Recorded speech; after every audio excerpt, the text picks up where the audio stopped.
Yeah, like I found myself pretty much the whole damn battle telling everybody that was in front of the gate to get inside.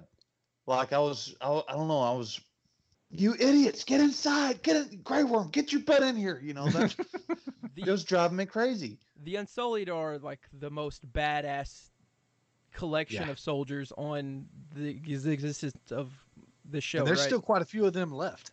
There's still quite a few of them left. If you watch the preview, there's still a lot of them left. And after that episode, I didn't feel like they have anybody alive. I thought like just the bare bones main characters, but there's still quite a few people still alive. It seems like the Unsullied keep getting crapped on one battle after the other, because first they had that mishap at Casterly Rock, and now they just got smashed by the undead horde. Yeah. And I don't feel, I mean, I hope they have enough firepower left, but man, when you start thinking about everything the North has lost and that Dany has lost going into this final battle, it seems like Cersei's side probably has a very strong leg up. But just think, Winterfell survived that. I mean, it survived. Winterfell, that's like that's your base in the north. I mean, heck, they could theoretically just stay up there. Yeah. Yeah. And I mean, what was it? Was it Theon who said something about how you could take 500 men and defend it against 10,000 in Winterfell or something like that? He said that in an earlier season or something. Yeah, probably when he took it over, I think. Yeah, because if you're fighting somebody besides the undead, that's probably true. No. But I mean, their rations have been shot. They don't have any food. They don't have winter's nothing. coming. As soon as I saw how because you could never really tell behind the wall, because I always thought behind the wall it's just a winter shitscape anyways. But to see that they actually brought the storm with them, it further made me think, oh man, we're going to King's Landing with this storm, and it's going to be awesome. And well, no, we're not. So sorry, me. That was pretty awesome. Just the scale that they had that storm when you see those huge ass dragons flying in front of it, and it's just it reminded me of Mad Max when they're driving through that, or about to drive into that sandstorm thing with tornadoes. Yeah. Like, it was just huge. I liked it because it gave a natural leveling of the playing field. Granted, the undead didn't need leveling, but it kept it from being just, why didn't the dragons go out there and burn alive everything? Or burn undead everything? Oh, hey, Brett. Right. What up, Milkman? We got a wave. Hey, girl, hey. We got a wave from the Milkman 24. Hey. Hello, Governor. How are you? But, I mean, so I appreciated the storm because it kept it from being just a dragon fight. I did enjoy that I got to write down at one point double dragons, because that means more to me than just two dragons in the sky. It means brothers fighting, which the dragons are brothers and they're fighting. Fight for right the might of But the dragon. do you feel like you got all of it out of this that you wanted with the dragon fight? Do you feel like this was a successful dragon fight? I didn't think they bookended, or what's the word I'm looking for? I didn't feel like it ended strong enough. They were tangled in midair for it seemed like 5 minutes, and then I didn't know who won that, because you can't tell the difference unless that other one's got blue in his eye. Yeah, because there's so much of that snow and stuff going on, you really can't tell the difference. I did like when what is it, Viserion got his face clawed, so then like the blue fire was coming out the side of his face. Yeah, I did like that. That was probably one of my favorite parts. I think we've lost Wilson, or Wilson's froze up. Okay, he's froze up on my screen as well. Well, he's also froze up on our stream. We're just gonna enjoy him like that. Just remember Wilson. Wilson, another one lost in the Battle of Winterfell. All right, he's back. Oh, there he is. He's back. There he is. I thought you Dothraki'd yourself out of here, man. Sorry. I need to go ahead and give a shout out to World Wireless Internet. Thank you for ruining my life. Hashtag not an ad. Hashtag. They are not sponsoring us, nor will they ever, apparently. I got money. So we're I don't know if you could hear us, Wilson, but we were still kind of talking about the dragons. I talked about how I liked Viserion's face getting clawed, so that way the blue flame was shooting out the side of his face. Mm-hmm. I thought that was I was wondering why you were being still, Cac. I'm like, man, he's really into what I'm saying. Like, you were just like... Mr. Mime. I want to see Detective Pikachu. God, I do too. Every time I see a commercial for it, I want to see it more. Side random nerd tangent, because this is what we are good at. Did you guys see the Sonic the Hedgehog trailer? Nope. I haven't yet. I've seen the headlines for it all day, and there's a bunch of complaints. Oh, it's so bad. It's so bad. Really? Well, you have Sonic the Hedgehog, and just look at that hedgehog, and you tell me if that looks like what you envision Sonic the Hedgehog looking like. And then you have Gangster's Paradise playing in for the background music of the trailer. What? And then my highlight, like my legitimate highlight, Jim Carrey as Dr. Robotnik. I kind of like it. I think he'd probably be a good Dr. Robotnik. He's probably going to be the best part about that movie, I bet you. And you see him in like 3 different stages of everything. So someone was like, I'm hoping that we see him like go from, because apparently like Dr. Robotnik has a backstory that's actually somewhat meaningful about how he was a normal person and then his obsession or something drove him mad. And like Ivo Robotnik, whatever his name is just his regular name backwards, and then eventually he devolves until he's finally just calling himself Eggman. So I mean, you get a couple different variants of Jim Carrey's character in the trailer. So I'm hoping that's what we get, just him losing his mind, because that's the best Jim Carrey character, one that either is already in insanity or fades into insanity over the course of it. Like Cable Guy. I loved Cable Guy. I know a lot of people didn't like that movie. I hate Cable. Josh Brolin was wrong. I'm telling you. So, back to Game of Thrones. Any other thoughts about our big battle? There's a lot going on. None of the ones that we feared would died. So I think that was probably a success, right? Well, I mean, Jorah died. Jorah. Well, I feel like we all have come to a conclusion he was going to die at some point. But I always knew that he was going to die for Khaleesi. Yeah. Like that was almost since the first season when you could tell he had a thing for her. Yeah, like he dropped everything to yeah. Now, I will say the little Mormon girl, they gave her a fitting end. I thought that was awesome when she killed that giant. Yeah, and then turned into a White Walker. Well, she can't help that. She turned into a White Walker. Oh, make it enabler. That's what you are. Yeah, I feel like, and I don't know if you guys watched the like follow-up that they have at the end of the HBO Now episodes where the directors talk about it.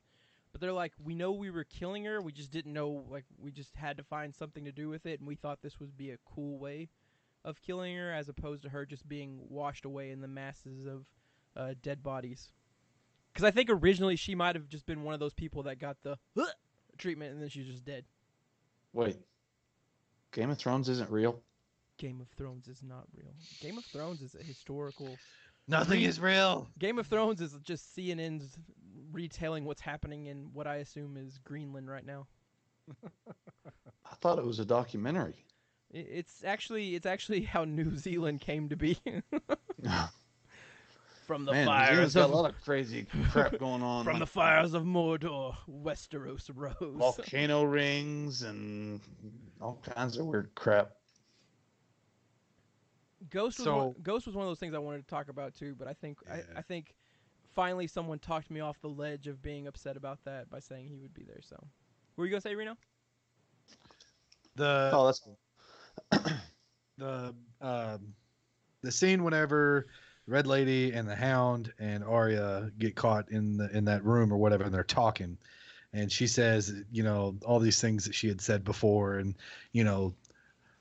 whatnot, and then all of a sudden she says, what do we say to the god of death? And it's like Arya immediately is like out of the picture. So at that point in time, in my mind, I was like, she's going to do something rash, and I was afraid that she was going to like die in the process, and then you don't see her until the very end of it. And I literally convinced myself she was gonna die.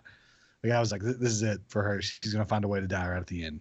Oh, I figured she was going to die when she was getting chased inside through hallways by zombies. I'm like, well, when you go deeper into castles, there's not more escape routes. I mean, it corners it, and, you know.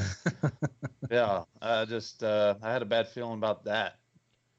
When they had that moment where it was the Red Woman, Arya, the Hound, my thought process was, Arya's about to cross another name off her list. Like I even wrote it down. Arya crosses another name off her list? ? Because I was sitting there waiting for her to listen to the Red Woman, and then slit her throat. Yeah, I kind of like the way she looked at her. Whenever didn't she say something to her like "I know you" or something? And I told you I'd see you again. Well, yeah, because her last comment to Arya was. About how she would have the colored eye, or about the colored eyes. It was like green eyes, blue eyes, something brown black eyes. Yeah, brown eyes, and then you'd be blinded, and then we'll see each other again. So wow! Yeah, so now people have been reading into, did the blue eyes refer to the Night King? Well, the blue eyes, when she retold it when they were in that room, she said green eyes, brown eyes, and then she said blue eyes. And, you know, I thought White Walker when she said that, but I didn't connect those. I couldn't remember what she had told Arya before. And I just meant that she was telling her that she killed White Walkers. And I'm like, yeah, we saw her do that. You know, I mean, I didn't know it was a foreshadowing of any kind. Yeah, from like season 3? Yeah, it is a long time ago. It was she that was when the Brotherhood Without Banners caught them and Gendry. Yeah, and then she took Gendry, and then put the leeches and shit on him and all that. Which is why she was on Arya's list, which is why I was kind of thinking, all right, she's going to cross this off. And because the Red Woman had said earlier to Davos, I'm not going to make it past daybreak anyways. Yeah, so I did think about that. I was like, all right, so Arya or someone's gonna kill her from this group. I didn't think she was again gonna go out there. So, and was it me, or did you guys like not see Davos? Like he like when they all retreated back in. That was the last battle. I don't remember. Yeah, like he was there right when they retreated, when they first like came back inside the castle. He was there, and then you see him disappear, and you don't see him again until he's following her outside the castle when she's doing her crispy raisin thing or whatever. Like like he just completely was irrelevant the entire battle until that point. I thought it was funny because he's just like sitting there walking behind her, like, "I'm gonna kill you," and then all he did was sit up on top of the wall with the archers and kind of commanded from there. He didn't ever go down. We mentioned the fact that it might. We questioned whether it was going to have a World War Z vibe to it with the zombies, didn't we? And they did. And then it ended up being that exact thing, the swarming thing that they do, like insects or something. I guess I discounted like the total numbers of undead there actually were, because when they actually popped out from that first moment when they charged the Unsullied, how they were just kind of like 3 bodies high, slamming as a wave of undead into them. I was like, oh shit. They were compacted too. I mean, it seems like every time we saw them, they were really dispersed, and there was a lot of room between them when they were walking and stuff. This one, they were, shoulder to shoulder, running at a full sprint, making growling noises, and I'm like, oh shit. Yeah. And then they start going over people, and I'm like, oh, they're fucked. They're not stopping anybody. Like I talked to my parents about it because they were watching it too, and all they could do was complain about how dark the episode was, and I was like, that made that episode. Like how dark it was, like you could feel everyone there's fear because what's lurking in the dark, like. I mean, it was awesome. Again, I get it, but if you go back and watch some of those other big fights that you enjoyed that happened in daytime, or as gray and miserable daytime can look like up in the north. It's still rough to watch, even if you can see all of the bodies, because then it's just so much happening. Yeah. And granted, there's too much detail almost. And granted, having it dark like this is a way to be cost effective with some of your budget because you don't have to use as much CGI to replicate the immense army of the undead. You can just have them slamming into in these closer proximity things and show some of the. So, I mean, anything to save some of that budget for those sweet, sweet dragons and ghosts. Yeah, buddy. I think maybe if they wanted to make it a little brighter on their faces and go back and edit it like that. But as far as the environment, I liked it. I thought it gave it some, what's out there, what's going on, what's in the dark kind of thing. Because you can see what's right here. You had no idea what was coming either. So my imagination did a lot of filling in the gaps there that I don't know, I liked it.